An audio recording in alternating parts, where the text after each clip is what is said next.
Now, I'm going to introduce to you the next speaker who is going to talk about innovations in community strategies for promoting Agape and forgiveness, an example from corrections. The speaker, Mr. Sylvester Jackson, is a lead organizer for Expo, ex-incarcerated people organizing. He was born and raised in Chicago, Illinois, where he got involved in street gang organizing at the age of 19. He is self-educated, having obtained his HSED, I had to look that up, high school equivalency diploma, while serving a 20-year sentence in the state of Wisconsin.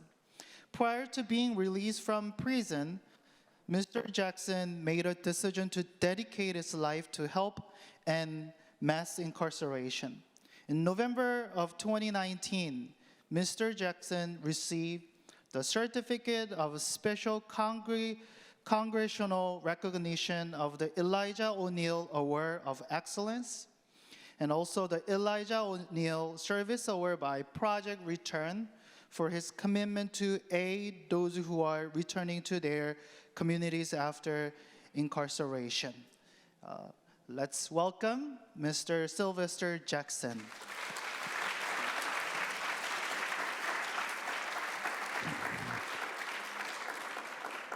Thank you all.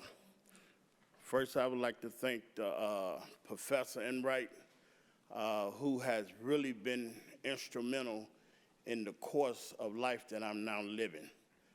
Thanks for the invitation to come and share in a different perspective of forgiveness. I would like to thank my wife, my helpmate, amen, who has shown me agape love every day and continue to do so, in spite of my little ways, okay? Yeah. So anyway, Expo is an organization that works around prison reform. Our whole mission is to end mass incarceration and all system that feeds it. But on a note in which I'm here to speak on is a different note. It's about the power of forgiveness. And I'm going to introduce two different individuals to you today. And with the time allowed, where's my timekeeper so I can keep my eyes on you? All righty. With the time allowed, I will just go through things into questioning, but I want to introduce the old me. The old me grew up, I was fourth out of 11 children. I grew up in the first 11 years with a family, father, mother, sisters, and brothers. That ended abruptly in '76 when my family divorced. My mother and father divorced, which again is something that is all too often in our community. And all the pressure was put on my mother to raise 11 children.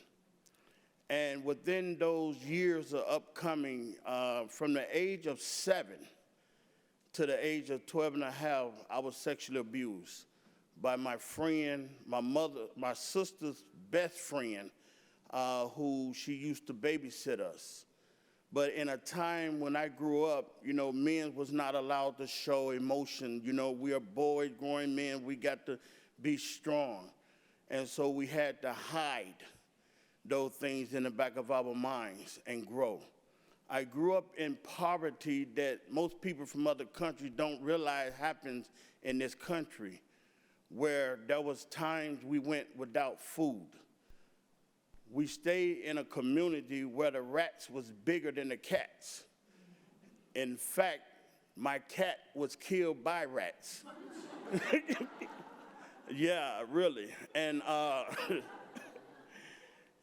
so we grew up in a community that was plagued with violence. So I was introduced to violence at an early age. The first episode was my father feeling he can slap my mother and realized that ain't the way it goes. My mother turned around and stabbed him, pretty much, almost killed him. Then we realized the streets that we lived in was also orchestrated with predator and prey mentality, kill or be killed. So going to the store can cause death. You know, going to the store one time at the age of 11, I discovered a body that's sitting inside of a truck in our community. So growing up with those kind of things and trauma, because let's admit that's trauma for any child to grow up with. And looking at the situation with my mother and getting tired of seeing her suffer trying to raise us, I put the pressure of helping her when I was only a child myself. So my hatred began in that moment because I started off hating my father for putting my mother in the way that she was. That hatred only grew over the years when I realized he was taking care of other people's kids while neglecting his own. And that hatred grew to the point that I was willing to take his life because of the pain that he was causing me. I found myself gravitating towards the streets because to me, the streets was the answer. Because the street demanded respect. The streets demanded protection, reputations. And I willingly choose, after being raised in godliness in a Christian home, I made a choice to step outside of that and go into a world that I felt I could more relate to, where evil was prevalent, where evil was the cause of the day. I willingly choose to go into a place that God did not create for man to enter, just to establish peace in the way I thought it would come, out of respect, fear. Only thing about fear, it has no ending. Evil has no ending. When we say agape love, that's a love that is unconditional. It has no ending to it. And to appreciate agape love, you have to first learn how to understand darkness. And that's where my journey started. My journey started when I went out into the streets and I started using my language to recruit young men, young women, to be a part of a criminal empire. I built up organizations in 3 states to do evil. I had thousands of individuals at my command. Power was the call of the day. I had individuals that all I had to do is suggest the worst and it would come. That's the evil that God has brought me away from. And I know some of you be like, oh, but you have to understand that's what I grew into because of what I knew. I knew that I was doing wrong, but I had a mindset that it was no in between life. You choose good or you choose bad. It's the choices that we make even today. The choices we make today would dictate whether other people are heard, healed, saved, or restored based upon what we decide to do today. Well, I didn't decide sooner than I should have. I chose to take evil to another level, which led me to a place that I only can describe as inhuman. Because when you have a conscience, you're limited to what you can do in terms of when you know it's wrong.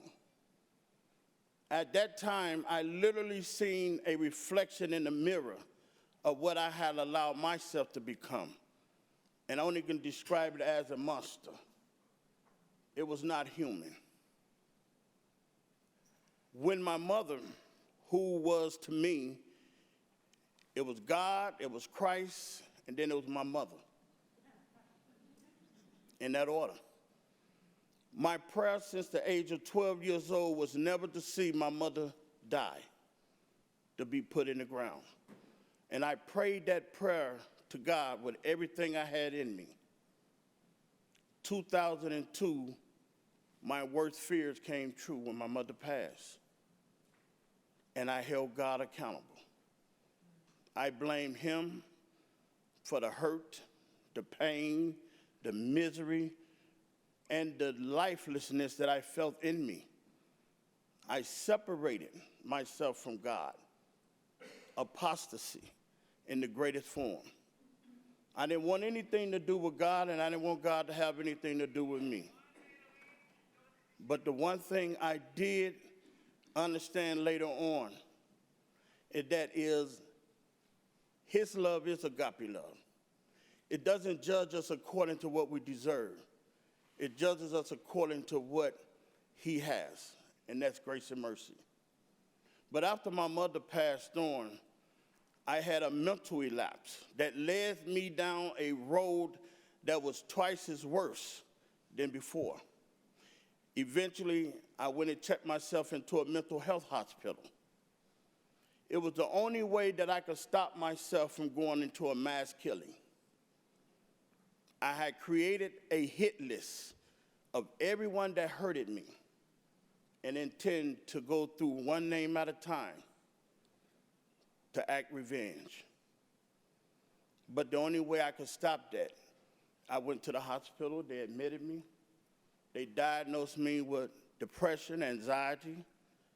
They said I had a tendency of suicidal and homicidal intentions. From that, I began to disregard the laws and I ended up in prison. But the greatest thing that I'm here to tell you today is that when they sentenced me to 20 years of physical incarceration, I became aware of the 26 years of mental incarceration that I suffered. Because it was when I was in there in the physical form inside the prison system where I had time to reflect on my life and what it meant, the hurt I caused, the hurt that was caused to me. And it began to cause me to rethink things. But I believe in 2015,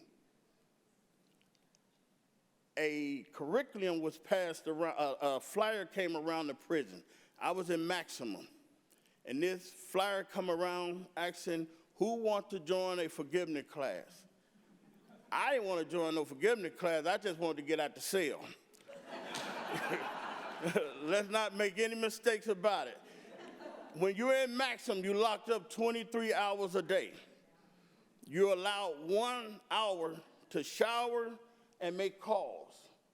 So I didn't care about forgiveness. I just wanted however many hours they're going to give us in that group, I wanted it. So I signed up. And I just could not imagine in a max prison, it's the worst of the worst that society throw away because they say there's no hope. So me and a group of other throwaways, we all come in this room, had no idea on what we can expect. One thing all of us said, we ain't talking. Ain't nobody sharing nothing. I mean, I'm like, I ain't got nothing to say to nobody, and yet the second day I started getting loose. You know, it's like some style like happening, like, wait a minute, I can relate to that. But the third day, I remember a question was asked by the chaplain that began my road to where I am. Who hurt you? That was power. That question was the first time in my life that anyone asked me about my pain. When you're in prison, even if you're in there for 50 years, every year you go up for review. It doesn't matter if you was the greatest prisoner they ever had in their institution, they only want to tell you about what you've done. They don't want to talk about what you accomplished. But that day, that third day, when we was asked, who hurt you? it gave me a moment to reflect on the pain that I tried to hide, cover, and didn't want to address. And that opened up something in me. And then I began to go back, like they say, picture that person where I had a choir. There was not one person I can just pick, so I just put them all in a group and be like, yeah, that is. You know? And as I reflect on each one, the worst was the physical and the mental abuse. Of course, I come from a father who was raised during plantation times, where they called it Jim Crow in the South, where he was beaten at the age of 4 years old because he went to school and studied the cotton fields. So he did not know how to be a father to me. But when I learned that information, it began to click a light on why he was the way he was and why he didn't know anything about parenting. His whole life, I never heard him say he loved none of his children because he never was introduced to that love. You know and you share what you understand. So in prison, when that came around and we began to go through the book and talking, then I realized, wait a minute, I don't have to be that old man. I don't have to, because I have a choice from that point on to be something different, someone better. If I had died in the streets of Chicago, I'm sure my name would have been in the record for probably one of the most silliest individuals to die for stupidity, which it was. You're fighting for something that you don't even own. You're fighting for land that you have no lease on.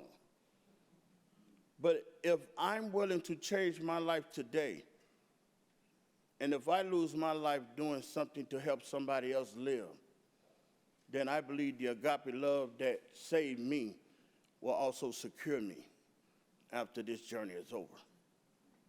So I made a decision, and that day, when I went back to my cell after I got my certificate, you know, I mean, I got laughed at when I went back on the unit, but I was laughing inside. I was like, yeah, y'all gonna still be here when I'm out there. Yeah. Yeah, y'all keep on laughing. I'm gonna laugh my way through the gate. And the thing was, I had made up in my mind. I made a real decision in my life to not rely on drugs to be who I am. So I went to the psychologist and I told him the bad news. I'm not taking your medication no more. He looked like, you can't do it. I said, oh, yes, I can. And if you want to stop me, you have to go through the court system. By then, I'll be out anyway, so I'm not taking it. And that was a decision that I made from there to now. 15 going on 16 years, I'm drug-free, tobacco-free, alcohol-free, and foolish-free.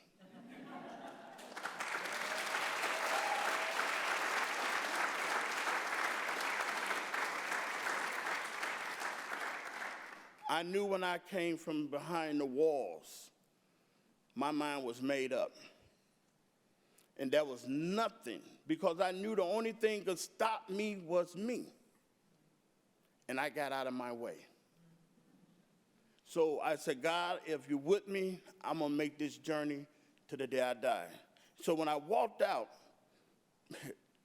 good old Wisconsin, they released me in the community after 10 years, no money, no support, no family, no resources, no transportation, no housing. And they literally said, we'll see you in a couple of months, but they said, go ahead and be successful. Well, it's like going telling a carpenter to go build you a porch and he ain't got no tools. You know what I'm saying? You have to have the tools to do those things. But even then, I was determined nothing would stop me. So I came out and I started cleaning toilets. And my rationale was okay, in prison I was making 28 cents an hour. How can I say no to 9? So I did whatever it took. Because my mind was on a bigger picture. If I can overcome, I can reach back and pull someone else when they coming up this way. And when I got out of prison, I remember when I finally met Professor Enright, and he came up there, and I was like, wow, he looked like the nerd friend that I never had, you know? you know,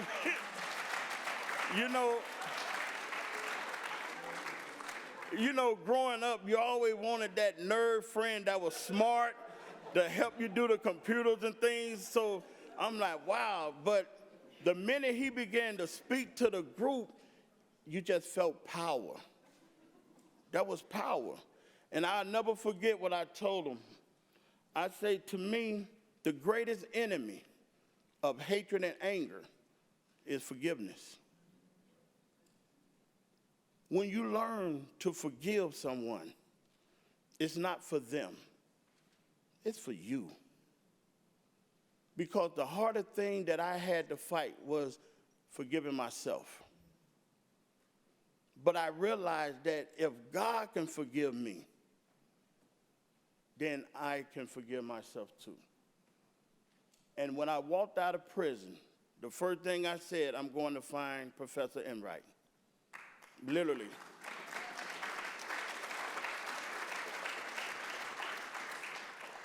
That was one of the first things that I told myself. I said, because it was one gentleman that did this group with us in prison, and he had been in Max for 20 years. It's almost, you had to be the worst of the worst to be in maximum for 20 years. But he had so much anger and bitterness in him, he wasn't able to adjust to go down. And yet, after the program, 2 months later, he was in medium. That's the impact that the forgiveness program had in that prison. It changed his life. It changed my life. And now God has allowed me to change other people's lives. I share my story not for sympathy, but just so people can understand there is hope. Each one of us, we close our eyes and we think of the worst thing ever happened to us in life, no matter how tragic it was. And when we open them, we're still here. In many cases, we're stronger than we were before those things that hurt us. And we might be just being out of the way, but we're not broken to pieces. And with the programs we're doing here, I love the fact that they're working all over the world on the youth. But can we imagine the impact that we're having in Milwaukee now, that we're introducing healing through forgiveness, to restore families when they come home, where they went to prison and their children was 3 years old, now they're 25, 26. There need to be a restoration. There must be forgiven on both parties, from both sides, the parent and the child, in order to restore that family, in order to be productive in our community. So I thank Dr. Enright and everyone who put this together, and I'm glad to be a part of it, because my true desire is to create something so when I'm no longer part of living in the equation, it will still exist to change other people's lives. Thank you so much.